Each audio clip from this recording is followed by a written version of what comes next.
This is what's pissing me off today. I'm Bob Pritchard.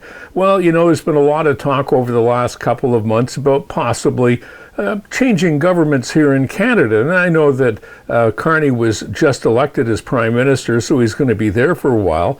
But the reality of it is that he has a minority government. And as a minority, it means if all the opposition parties get together, we're heading back to the polls. That's not likely to happen regardless of what some political pundits may be saying about this whole thing. The bottom line on it is that to run a federal election takes an awful lot of money. And what happens during an election is the parties borrow money and they get campaign donations and all sorts of ways to raise funds to run the election.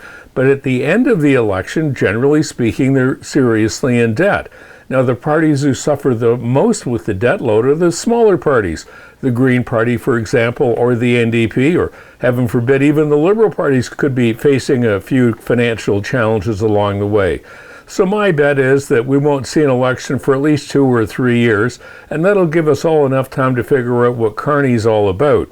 My read on it was he was elected because, well, we were just scared of Donald Trump, and at least Carney has a strong reputation as being a decent person with finances, and maybe that kind of attitude could go a long way up in Ottawa. But it's still far too soon for us to be able to determine whether or not that's a right move or a wrong move.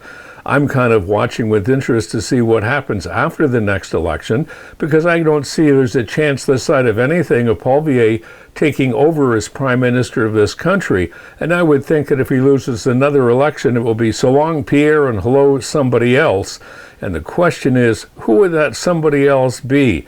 I'm still putting my money on Dougie, and I know there's a little bit of a challenge with his French, but overall, he's got a really interesting attitude and would make a very good sparring partner, I think, in Ottawa.